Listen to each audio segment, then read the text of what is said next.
Magistrado, acá la Fiscalía lamentablemente ha planteado un caso en que hay una distorsión total de los hechos, así como de la tipificación de los delitos que se le están imputando a mi patrocinado. ¿A qué me refiero?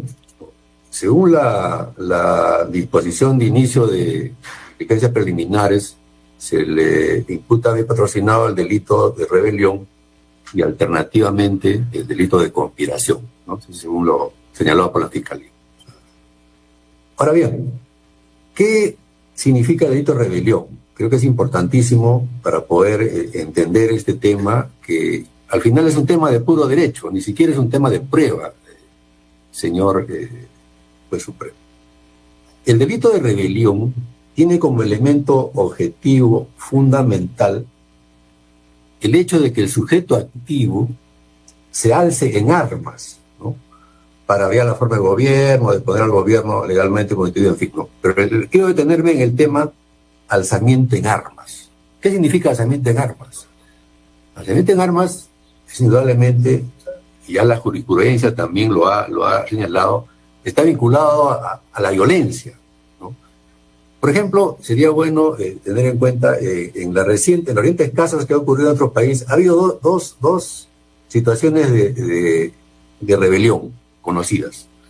El caso del presidente Fujimori, el año 92, cuando disolvió el Congreso, sacó un decreto ley en el Congreso, intervino a todas las entidades públicas, detuvo inclusive a los congresistas, cerró el Congreso, impidió que los congresistas ingresaran al Congreso, en fin. Hubo alzamiento en armas porque hubo violencia. El mismo caso también ocurrió de rebelión, el caso de Antauro Humala. También fue condenado por rebelión porque ahí sí también se alzó en armas. Entonces es evidente, no se requiere mayor detalle. En consecuencia, el tema es el siguiente. Acá hay una vulneración flagrante del principio de legalidad establecido en la propia Constitución política, que señala que todo delito, ¿no?, tiene que estar debidamente tipificada en una norma. Y es más, toda persona solo puede ser procesado o condenado por un delito que esté tipificado en la ley. Entonces la pregunta es la siguiente. El hecho de haber hecho una declaración pública, ¿no?, señalando la disolución del Congreso y la reorganización del Sistema Nacional de Justicia, ¿no?, entre otros aspectos, ¿se considera un delito de rebelión? ¿Es un hecho de alzamiento en armas? Yo creo que el común es que eso no es así. O sea, no se podría considerar alzamiento en armas, ¿no?, porque no reúne los requisitos que exige el tipo legal, ¿no? Más aún, el alzamiento en armas, como ya señaló, implica violencia, ¿no? La pregunta es, ¿en qué momento el Congreso de la República fue afectado por esta declaración, ¿no? ¿De qué manera fue afectado? El Congreso nunca fue afectado. Estuvo funcionando permanentemente, ni siquiera un segundo fue suspendido o cesado.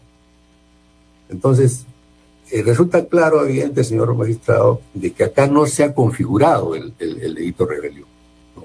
Las declaraciones que dio mi patrocinado en ese mensaje de la Nación no configuran el delito de rebelión. Bueno, la Fiscalía, al ver que quizás convencida también que no configura este delito, alternativamente plantea otro delito, que es el delito de conspiración, ¿no? ¿Y qué nos dice el delito de conspiración? El delito de conspiración habla de el que toma parte en una conspiración de dos o más personas para cometer delito de rebelión. O sea, nuevamente nos lleva al delito madre, digamos, en este caso. ¿Eso qué significa? Que la conspiración también tiene que estar dirigida a un alzamiento en armas. Es el delito de rebelión. La pregunta es, ¿ha existido un alzamiento en armas? ¿Hay algún elemento objetivo, notorio, razonable que podamos decir que la declaración de mi patrocinado fue un alzamiento en armas? Evidentemente que no. Entonces, si es así, señor juez supremo, tampoco se habría configurado el delito de conspiración. En consecuencia, si partimos de lo expuesto, la propia detención policial que fue materia de esta investigación por parte de la policía resulta también arbitraria. ¿Por qué? Porque según se tiene entendido que esa detención fue en flagrante delito, ¿no? ¿Flagrante delito de qué? De rebelión y de conspiración. Pero si no se han configurado los delitos, como he señalado, porque los hechos imputados no se subsumen en esos delitos, y es evidente, entonces, ¿cómo puede haber flagrancia en los delitos que han imputado? No podría haber flagrancia. Entonces, si no hay flagrancia, la policía habría actuado arbitrariamente y sería una detención inclusive ilegal, ¿no? En todo caso, se hubiera requerido una orden judicial, ¿no?, para la detención de patrocinado, cosa que no ocurrió, como lo exige la Constitución. Ahora bien, en segundo lugar, el señor fiscal incide, y creo que basa todo su argumento, ¿no?, en el hecho del peligro de fuga.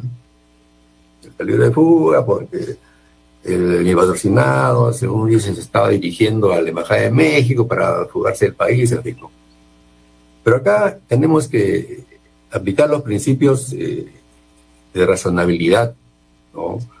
¿En qué sentido? ¿Cómo puede haber peligro de fuga en relación a unos hechos que no configuran los delitos imputados, como son los de rebelión y conspiración?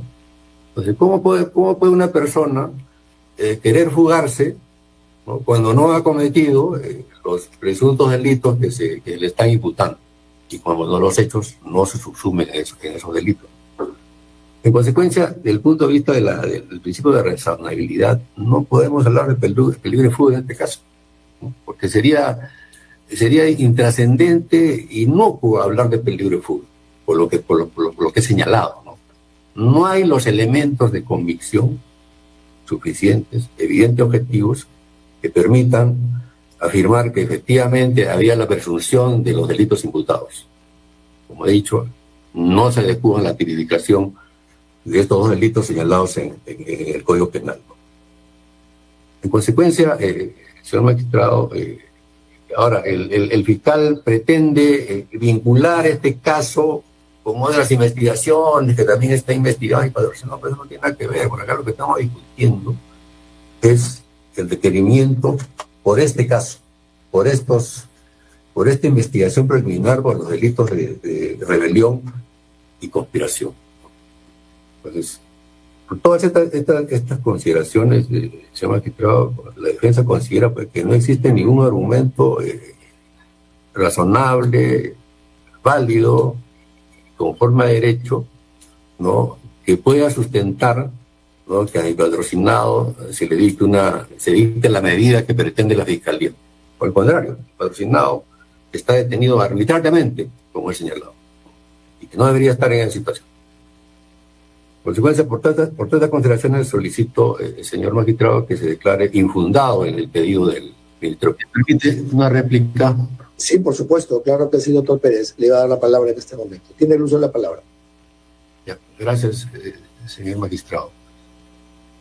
Estamos viendo, señor magistrado, que el representante del Ministerio Público nos sigue confundiendo, ¿no? Y más aún, está confundiéndolo a usted, porque habla de todo, pero nunca habla del elemento alzamiento en armas, que es el elemento objetivo fundamental para que se configuren los delitos de materia de imputación, que es la rebelión y la conspiración. No nos dice nada de eso.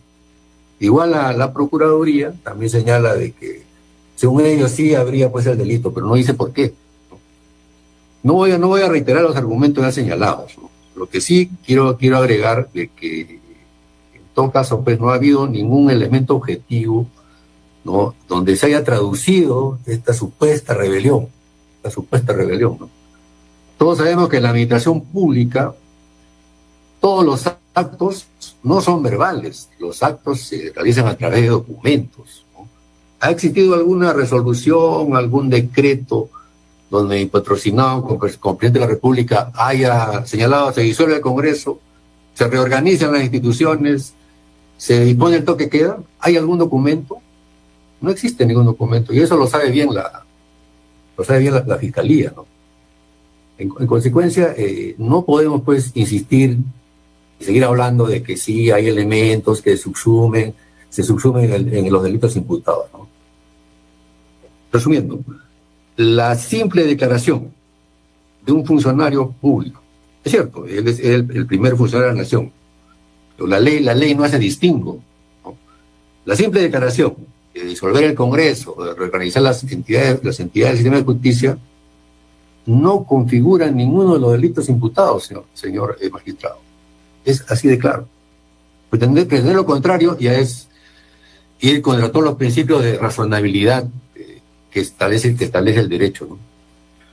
Asimismo, quisiera yo hacer mención, para terminar y resaltar, que mi patrocinado como expresidente de la República tiene el derecho a la inmunidad, ¿no? Entonces, se tiene que seguir, para procesarlo, se tiene que seguir un procedimiento de levantamiento de la inmunidad. Eso lo resuelve el Consejo de la República. Eso no se ha hecho, ¿no? Y en consecuencia, mi patrocinado está, pues, detenido en forma arbitraria, señor magistrado. Por todas estas consideraciones, reitero los argumentos expresados a fin de que se declare infundada el pedido de la Fiscalía.